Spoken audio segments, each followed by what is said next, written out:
Right.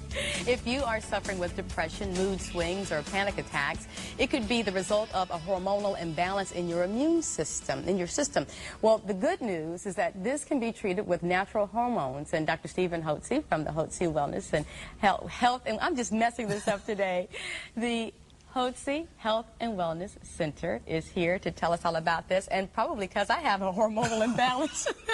Now I know why I have that angry man in my house, right? One angry man, the equivalent of 12 angry men.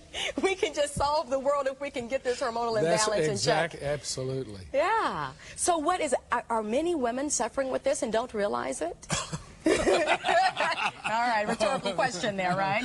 Of course. It's the problem is that women have, on a monthly basis, balancing their hormones during their cycles can lead to some mood changes and mood swings, can lead to anxiety attacks, panic attacks, can lead to depression, and these symptoms may last 1 or 2 days premenstrually. They could last 2 weeks. Well, it may last all month, and they tend to get worse as a woman gets older. What hormones affect our mood swings? Well, women have 2 primary hormones that work in their body during the month, in the cycle. In a perfect world, in a 28-day cycle, on day 1, that's the first day of the period, a woman makes estrogen hormones. Those are the proliferative hormones. There are 3 estrogen hormones, estriol, estradiol, estrone, that women make.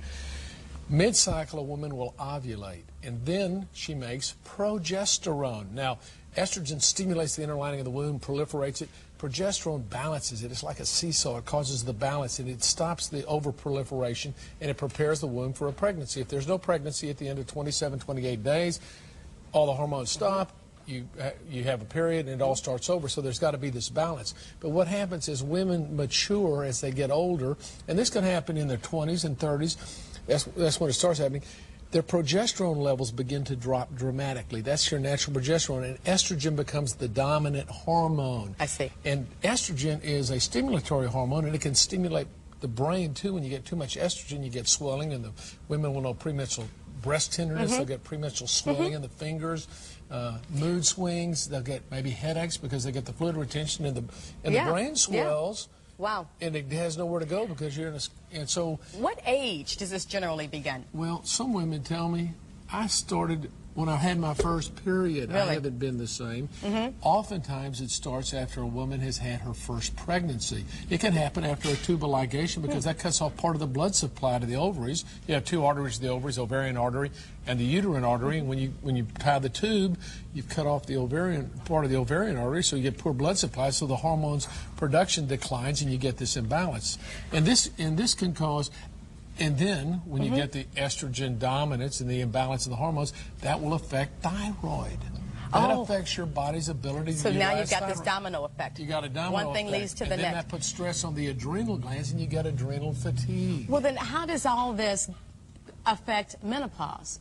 Well, it leads up. These are the symptoms that lead up to menopause, and they can start 10, 15, 20 years before menopause, which happens at 49. So women can start having these problems with the premenstrual symptoms, with the breast tenderness, mood swings, fluid retention, weight gain, and headaches that become more prolonged. And then they start getting irregular menstrual periods, and then they get the fatigue, the weight gain, can't think clearly. They get poor sleep habits, they get depressed, and they go to the doctor. And finally, first, who do they call normally? They call their sister or their mother. Well, first of all, we don't think anything is wrong. That's just normal. We've got kids, we're trying to balance our careers, and we're doing so many things. So we just think it's just a product of us being overworked. And stress can adversely affect your hormones because that affects the adrenal. We don't get to that part where it could be something more than just that's general right. fatigue. And so, but the fatigue is caused by a change in the hormones in our body. And so what can be done? Well, you have 2 choices. You can go to you can do, well, really 3 choices. Do nothing and just suffer with it and say, I'm better off than Betty next door. Or you end up at a doctor, and the doctor says, honey, you know, it's just your age, and your blood's normal, and you just need a little antidepressant. And all you ladies need antidepressants. They'll give you Prozac or something like that, which is going to change your moods and can have a host of health problems, including more depression, suicide ideation, weight gain, loss of libido, anger, and all that. Or you can replenish your body with the same biologically identical hormones that God put in your body to begin with. Does diet and exercise help us through these hormonal imbalances? Well, diet and exercise won't improve your hormonal production, but it will help your cardiovascular tone and Diet obviously helps the way you think and feel. I mean, what you put in your body plays a big role in that. Yeah. But it doesn't. But you still have to replenish your hormones. It's like a gas tank. So you're going to be talking more about this at your symposium tonight. Let's talk about that. Omni Mandalay tonight. Okay. And that starts at 6:30. 6 o'clock is registration, and we're going to be visiting about hormones, health, and happiness. And I'm going to have a book signing there tonight. Hormones, health, that can lead to your happiness and your husbands and your kids, right? Everybody in the house. Well, thank you. If you want more information, make sure you check out the symposium. It is tonight at the Omni Mandalay Hotel in Las Colinas in Dallas. Registration begins at 6 p.m. with a discussion and book signing to follow, and you can reserve a space by calling this number. Hurry, get a pen, hurry.